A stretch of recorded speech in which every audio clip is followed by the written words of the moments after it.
hacemos en esa conversación que ha sido tan difícil y donde no nos hemos puesto de acuerdo, cuando desde profesores, profesoras, lo que se apunta es que ellos no es su rol cuidar a los niños, ¿no es cierto? Yo siempre dicen, nosotros no somos una guardería, ellos tampoco cuentan con apoyo de salud mental, también han tenido una situación sumamente difícil, de mucha inestabilidad. ¿Cómo poder resolver mejor esa conversación? Para contextualizar un poco, la encuesta de Elige Educar, que es una de las grandes que tenemos en términos de salud mental de los profesores, que va a salir esperamos la próxima semana una nueva, muestra que casi el 80% de los docentes están estresados, agobiados, con insomnio y con muchas dificultades. Yo me atrevería a decir que en general los docentes en Chile tienen un alto nivel de compromiso con sus estudiantes, hacen muchísimas más cosas que los que les corresponden, pero es inviable pretender que sigan cumpliendo las mismas metas, el mismo currículum en este contexto, ¿ya? Entonces la pregunta que tú decís, Paula, es muy buena. ¿Qué hacemos? Lo que nosotros necesitamos hacer es que efectivamente el bienestar pase a ser un criterio. Y pasa a ser un criterio ordenador de la pandemia, y lo llevamos pidiendo muchos meses. Si el bienestar es un criterio ordenador, por ejemplo, tú rápidamente dices, mira, este año no hay CIMSE, ¿ya? Este año no hay CIMSE y hay ciertas evaluaciones y no hay evaluación docente, y no hay meta sanitaria en los consultorios. Y tampoco aplicar las notas como siguen aplicando a los profesores. Claro. Este año los niños van a tener promoción automática, no van a tener notas, vamos a eliminar las tareas escolares y vamos a hacer un proceso de readecuación. Entonces, la recomendación para los papás que nos escuchan es: hoy día los niños están tanto o más estresados que ustedes. No crean que porque están en la casa no tienen en el fondo el estrés que están viviendo.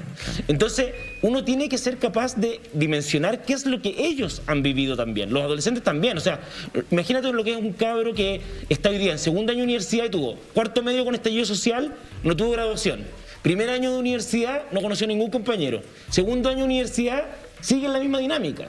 Entonces, hay situaciones muy complejas y que, además, como dice la Alejandra, van generando inequidades. Yo estuve revisando el otro día las cifras de la UNICEF para América Latina y es impresionante la diferencia entre las cifras de salud mental de las niñas versus los hombres. Estamos hablando de niños de 10 años. Es dramáticamente peor la salud mental de las niñas porque efectivamente hay un sesgo de género importantísimo que no está visibilizado. Entonces se hacen cargo de las cosas del hogar, cuidan a los hermanos más chicos, están más postergados, sufren más violencia interna dentro de las casas. Entonces ahí es donde uno lo que aspira es que efectivamente las familias podamos empezar a mencionar, y el país, que el tema de salud mental es un tema crítico. Y es un tema crítico para que la gente nos entienda, porque la salud mental es como el bienestar que yo tengo para poder enfrentar el estrés de mi vida y poder desarrollarme. El paradigma en términos de experiencia comparada, ¿dónde se ha desarrollado una experiencia exitosa dentro de esta adversidad como para copiar el modelo? No, mira, hay muchos países en el fondo, los países de la Comunidad Europea, los países en el fondo escandinavos, tienen modelos en el fondo que se han centrado en el bienestar. E incluso los países como Canadá han ido generando estrategias respecto a poder definir que este es un periodo de acompañamiento de los niños, que es un periodo donde el fondo de la priorización es que los niños sociabilicen, que efectivamente las metas que se establecen son menos en términos de aprendizaje. En cambio, tú sigues viendo que nosotros, por ejemplo, tenemos un aprendizaje descontextualizado. Yo te aseguro que la mitad de los niños del país, por lo menos, no han tenido ningún tipo de aprendizaje en relación a los contenidos de la pandemia. Claro. No les hablan de los virus, no les hablan en el fondo de las mascarillas, de los vectores. Entonces, tú terminas aprendiendo cualquier cosa menos lo que tú necesitas. Entonces, ¿qué es lo que los papás y las mamás pueden hacer en este contexto? Lo primero, tienen que saber leer y ver qué es lo que le está pasando a sus hijos o hijas. Los niños y las niñas no se portan mal porque sí. Un niño que anda irritable, un niño que está en el fondo teniendo problemas de comportamiento, hay algo que le puede estar pasando. Y ahí es muy importante que nosotros le demos la posibilidad de que pueda expresarse. Los papás en Chile no sabemos interactuar con nuestro hijo. Y no sabemos interactuar con nuestro hijo porque trabajamos 10 horas diarias, ¿ya? Entonces, el rato que tú llegas a estar con ellos en el mismo espacio, es un espacio en el que tú o das instrucciones respecto a lo que no se hizo, o terminando ciertas cosas como que coman, se bañen. No, solo das instrucciones. Dando instrucción.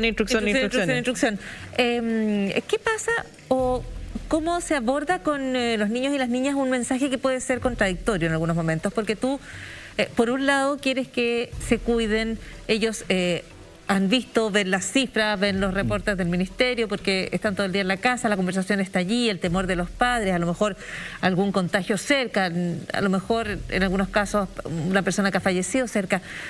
¿Cómo haces para navegar con los niños entre la necesidad de cuidarse, de protegerse y la necesidad de que al mismo tiempo salgan un poco, vayan, aprovechen los espacios que se les dan? Porque también te puede pasar que un niño haya escuchado durante 1 año y medio que no puede relacionarse con las demás personas, que no se puede acercar, que no puede tocar algo que haya tocado a otra persona, que no puede respirar cerca que no puede estar a menos de, qué sé yo, 2 metros, que al final cuando ese niño tiene que salir o esa niña, puede que ese niño esté naturalmente aterrorizado, ¿no? O sea, uno como adulto le cuesta procesar. Para entenderlo súper claro, nosotros los adultos somos los espacios de seguridad de los niños y las niñas, y por eso probablemente mucha gente que nos escucha se han dado cuenta que sus hijos se volvieron a pasar a la cama o están más encima de ellos en todo momento, y tiene sentido, porque en el fondo quieren estar más seguros. Ahora, parafraseando a Humberto Maturana, lo contrario a la inseguridad o la incerteza no es la seguridad, es la colaboración. Los niños en ese sentido son capaces de percibir cuando nosotros los adultos nos coordinamos y efectivamente somos capaces de entregar directrices claras. ¿Cuál es el problema?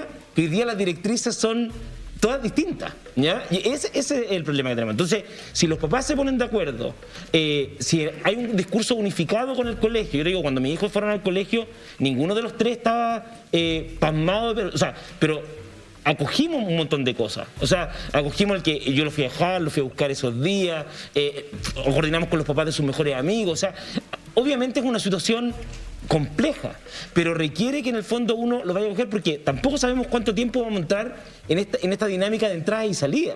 O sea, lo que eran primero 6 meses, llevamos 1 año y medio, y cualquiera podría decir, mira, ¿sabes qué van a ser 2 años, que los vamos a tener encerrados bajo la cama permanentemente para que no se contagien?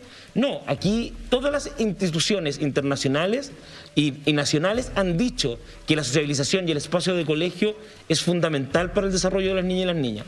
Y entonces ahí tenemos que lograr equilibrar. Pero para eso necesitamos que los papás también sean capaces de salir de su espacio de miedo y poder empezar de a poco a construir con ellos. Ellos tienen un nivel de capacidad mucho más grande que lo que uno mismo puede creer.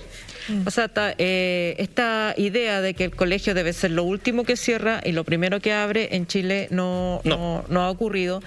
Perdón que cuente una experiencia personal, pero estando en Estados Unidos, que no es un país socialista ni mucho menos, pero en Nueva York lo que equivale al Ministerio de Salud se llama Ministerio de Salud Física y Mental. O sea, todo es salud física y mental, y hay teléfonos para todo, digamos, pues siempre está el tema de la salud mental muy presente, incluso en la relación online.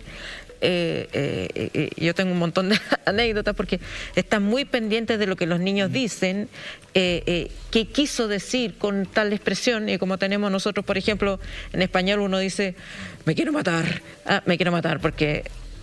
y mi hijo decía lo mismo en inglés, pensaban que efectivamente, entonces ya se activó toda una... pero hay un monitoreo. Hay un monitoreo, una red, hay psicóloga, y esto es escuela pública, no estoy hablando de colegio. Hay atenderlo a él, a mí como madre, qué puede estar pasando. Entonces hay toda una suerte de mecanismos que están siempre ahí, que no solamente existían por la pandemia, siempre han estado ahí, pero que ahora están mucho más activos, y las clases y todos se organizan tal como tú dices, en torno al bienestar. Hemos sabido desde hace bastante tiempo que al aire libre la posibilidad de contagio es casi 0, entonces las clases se hacen al aire libre, en un patio. Y no son clases dictados, son juegos. Espacios de educación. Juegan, pero los niños ven a otros niños, juegan, están en contacto con la naturaleza. Tocar la tierra, porque además de estar encerrado, muchas familias ni siquiera tienen un patio. Son espacios pequeños, los guetos verticales son terribles. Hay bebés que han nacido en pandemia que no conocen, no han salido de un departamento. Entonces, Pero hay ahí cosas que se pueden hacer que son simples. Ahí me tocó participar en la comisión presidencial de salud mental del COVID. ¿Ya? Estuvimos durante 7 meses yendo 2 veces a la semana con senadores, diputados, ministros, subsecretarios. Yo creo que las recomendaciones no se implementaron con ninguna. Ninguna de las recomendaciones. No tenemos campaña comunicacional, no tenemos las cosas que se han pedido. El presupuesto de salud mental en Chile es de los más bajos del mundo. Hace 2 o 3 semanas aparece el reporte de que dan las clínicas del incremento del intento de suicidio en adolescentes, ¿ya? El Mercurio, página completa, en el fondo, incluso una clínica diciendo que había aumentado 16 veces el intento de suicidio en adolescentes. El lunes cerraron las camas de salud mental, el Ministerio de Salud, en los hospitales públicos. La reconvirtió a cirugía.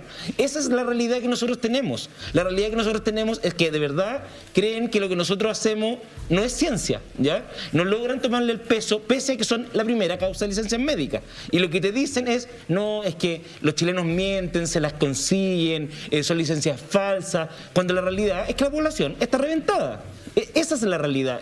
Los niños están reventados, sus papás están reventados, sus docentes están reventados. Entonces nosotros necesitamos ciertos criterios mínimos, establecer más vacaciones y de verdad la gente que nos escucha, los empresarios, es la mejor inversión que pueden hacer para sus empresas, para sus lugares de trabajo, porque nosotros, por ejemplo, en Procultura, la fundación que yo dirijo, dimos una semana de libre disposición de vacaciones ahora, que la gente dijera en cualquier momento cuándo se la quería tomar, que la programáramos, y es establecer cuáles son los mecanismos para poder cuidarnos entre nosotros, porque es muy desgastante. Todos nosotros estamos hoy día cansados, durmiendo más mal, con agotamiento mental, nos damos cuenta que la concentración está más lenta, que la memoria está más mala. Entonces, seguir invisibilizando este tema es brutal. Ni siquiera hemos tenido una campaña comunicacional, ni siquiera una frase de radio. Eso es lo que nosotros, mira, uno no es que aspire de verdad a ser la punta de lanza, ni que tengamos, que todo tema sea salud mental, pero de verdad tenemos 5 millones de afectados en el país, 5 millones. Esa es la realidad de personas hoy día que requieren acompañamiento y tratamiento. Tenemos menos de 1 millón de cupos. Entonces, o educamos, y por eso agradecer el espacio, o de verdad aquí no va a haber forma. El país puede caer en recesión posterior por todo lo que va a empezar a salir cuando empiezan a salir las cuarentenas. Van a empezar a aparecer todos los aumentos de violaciones, todos los temas de maltrato intrafamiliar. Todo eso está descrito. Hay países, Japón, por ejemplo, acaba de abrir un ministerio de la soledad en el contexto de la pandemia por el aumento de suicidio que tuvo.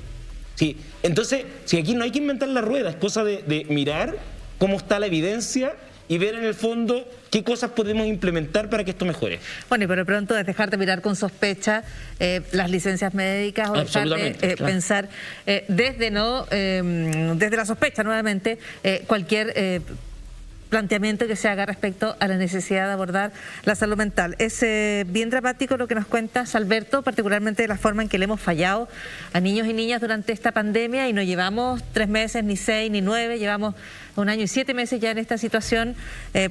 No es tarde para tratar de llegar un mensaje único, para seguir las recomendaciones de la Organización. Como decía Yarno, la pregunta es ¿qué va a pasar con esos niños que reprobaron el año pasado?